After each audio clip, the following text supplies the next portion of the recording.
I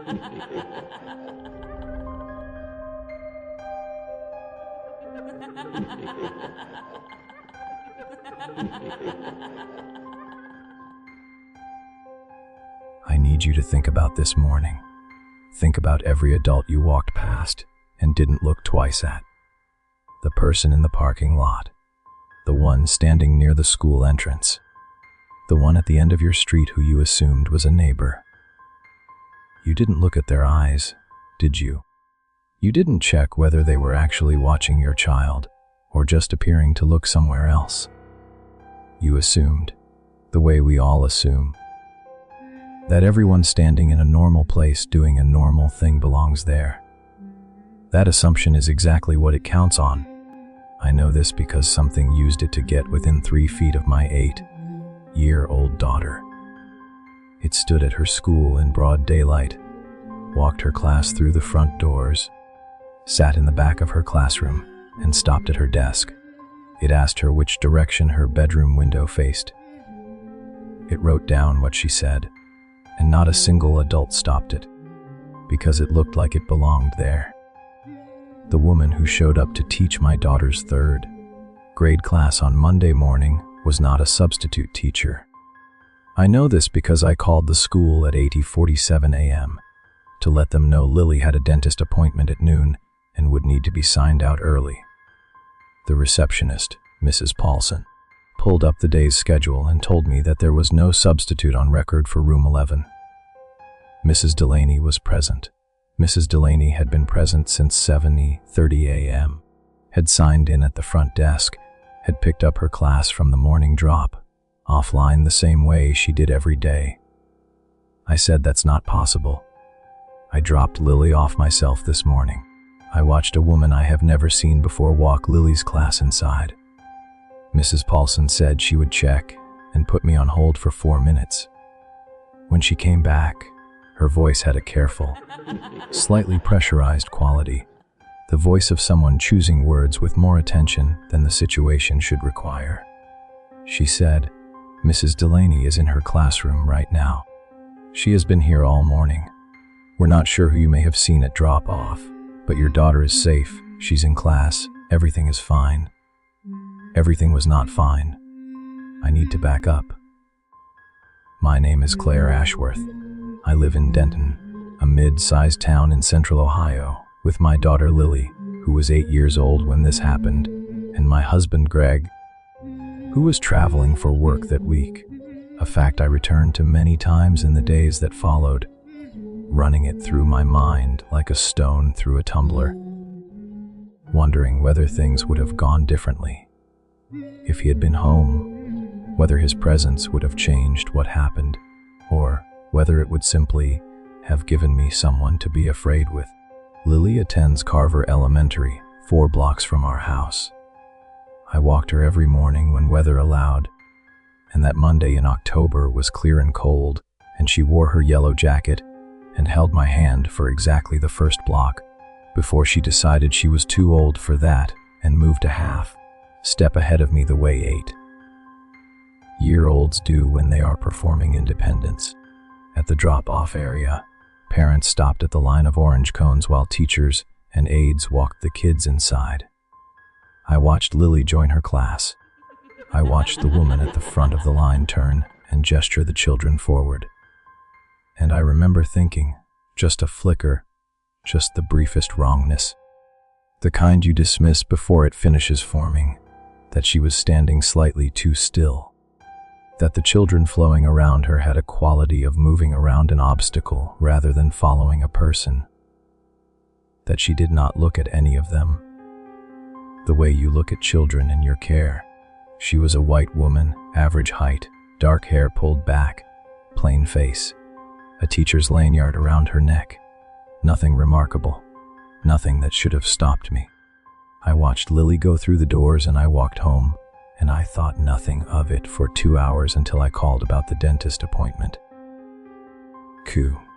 I drove to the school.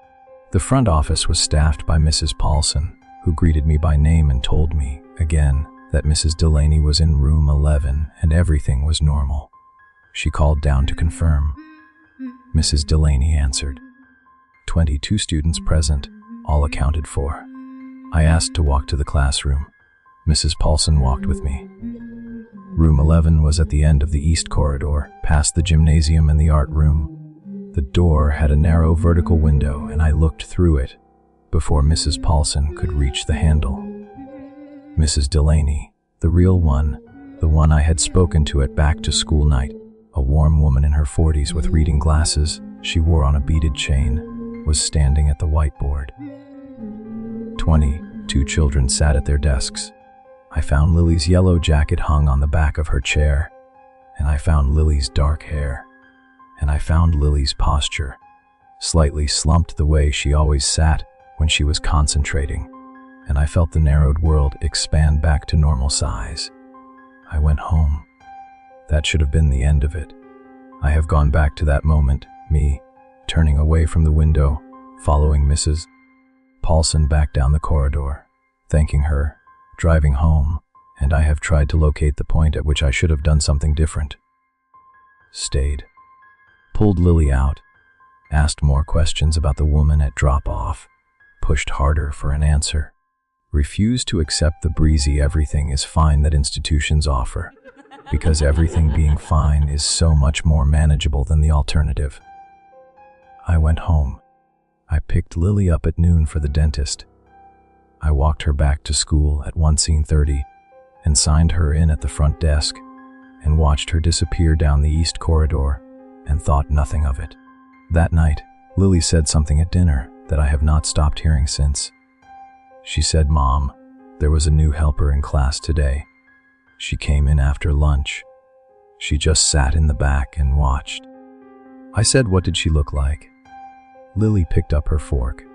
She thought about it with the seriousness that 8-year-olds bring to description. Then she said, "Like someone who was trying to look like a teacher. Like she was wearing a teacher costume, but it didn't fit right." I asked what she meant by that. What didn't fit right? Lily said her face. It was like when you watch a video on slow internet and the mouth moves wrong. I put down my own fork. I asked, "Did she talk to you?" Lily said she talked to everyone. She walked around and looked at our work. She stopped at my desk for a long time.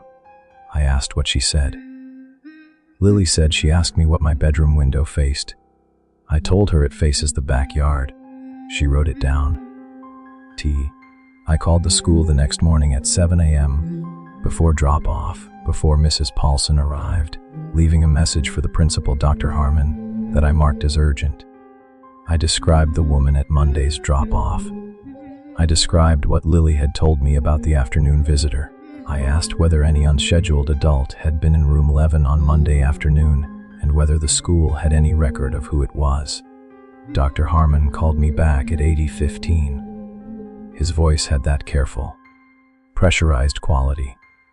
He said Mrs. Delaney had no recollection of an additional adult in the classroom Monday afternoon. The visitor log showed no unscheduled visitors after lunch. All external doors were locked from 8:30 a.m. and required buzzing in at the front office. He said if I had a description of the drop-off woman, they would check security footage. I gave the description.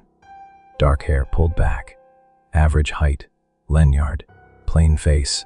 He said that could describe several of our staff members. I said, "I know. That's the problem."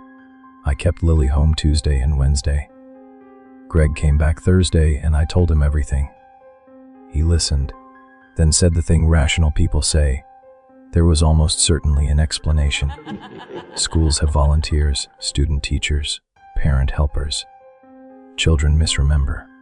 The drop-off confusion was probably a new aide whose paperwork hadn't been communicated to the front office. I told him about the bedroom window. He was quiet. Then kids ask each other that kind of thing. Probably nothing. I said Lily said she wrote it down.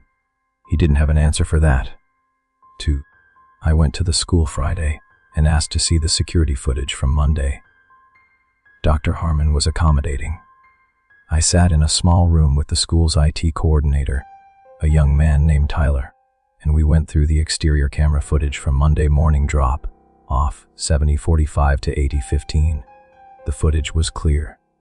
The drop-off line, the orange cones, the steady flow of parents and children. I watched myself walk up with Lily. I watched myself stop at the cone line. I watched Lily join the group of children.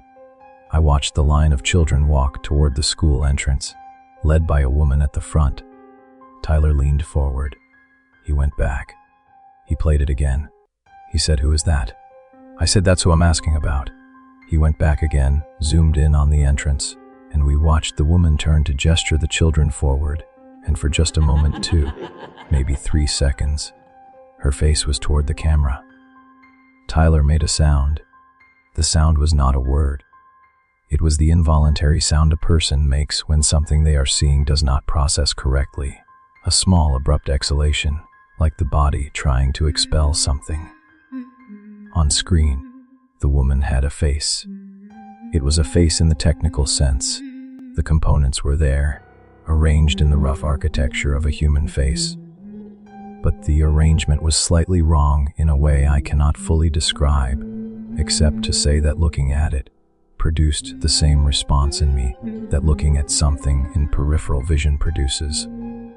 The sense that what you're perceiving is not quite the thing itself, that your visual system is working harder than it should be and is not succeeding. The eyes were the main thing. They were in the right position, the right general shape, but they were not moving. Not in the way eyes move constantly, even in stillness. The micro-expressions, the slight shifts of focus, the living quality that eyes have when there is something behind them. These eyes were still, fixed, oriented toward the children with a steadiness that no living eye maintains. Tyler said, "I need to show this to Dr. Harmon." Dr. Harmon called the police that afternoon. A report was filed. The footage was submitted. The description was circulated. Nothing came of it. No one was identified. No one matching the description had been reported in the area. The case was marked open and inactive within 2 weeks, because there was nothing to pursue. No crime had been committed, no child had been touched, no law had technically been broken. A person had stood at a school drop-off and walked some children inside and sat in the back of a classroom and asked an 8-year-old about her bedroom window. None of that is illegal. I want to say that again, because it is the thing that kept me awake. None of that is illegal. Whatever had been in my daughter's school on Monday, whatever had stood still as a post at the drop-off line while children flowed around it, whatever had sat in the back of room 11 and walked the rows and stopped at Lily's desk and written down which direction her window faced, it had not broken a single law, and so the law had nothing to give me. Key, I moved Lily's bedroom. It was Greg's idea, practical and immediate. We had a spare room at the front of the house, facing the street. We moved Lily there over the weekend, made it cheerful, let her pick the paint. She didn't ask why. Children often don't ask why when they sense the answer is something you are protecting them from. Her old room, the one with the window facing the backyard, I started checking it at night. Not for anything specific, just checking. Lamp on, look around, closet open, nothing. Routine. I told myself it was routine. On the third night, I found the marks. Low on the window frame, on the outside. Scratches in the paint, lateral, the width of fingers, at a height that would be consistent with someone standing at the window and gripping the frame. Not trying to open it, the window was locked, had been locked. Just holding, standing at the backyard window in the dark and holding the frame with both hands and standing there. I photographed them. I showed them to Greg. He went pale in a way I had not seen him go pale before. He called a security company the next morning and had cameras installed at every exterior corner of the house. We reviewed the footage from the previous 2 nights, the nights before I found the marks. On the second night, at 20:40 in the morning, something had been in our backyard. It was standing near the back fence, in the shadow of the oak tree, almost entirely still. The motion-activated camera had triggered on it. It stood there for 11 minutes.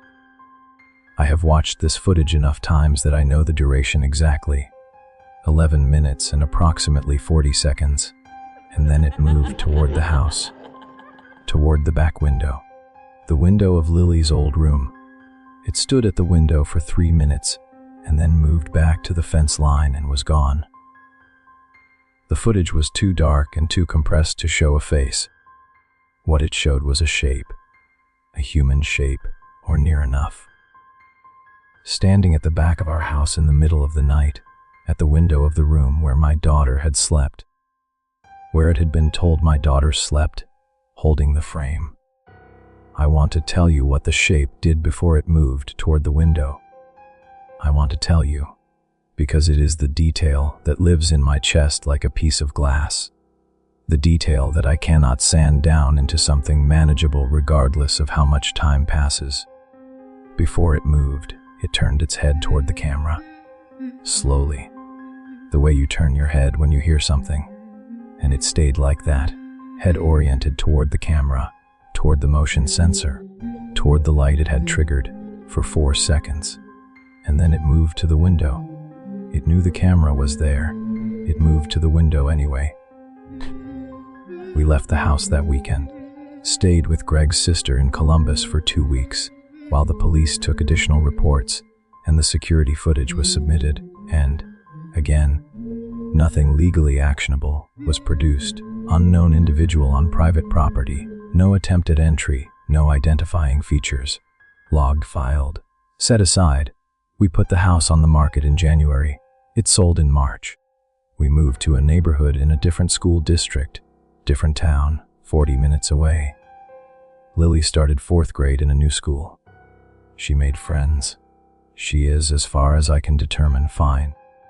She sleeps with her curtains open, because she has always liked the light, and I have closed them, gently, every night, since October, when I do my last check of the house before bed. She opens them again in the morning. It is a quiet negotiation we have not discussed. I check every room before I sleep. I check locks. I check windows. I have a protocol and I follow it, and most nights it is enough. I said most nights. 3 weeks ago, on a Tuesday, I was doing the last check of the house, and I went into the kitchen for a glass of water, and I looked at the back door, and there was something on the glass panel in the door. On the outside. At face height. A smear. As if someone had pressed their face to the glass to look through it. I stood in the kitchen and looked at this for a very long time without moving. The motion light over the back door was off. Nothing had triggered it.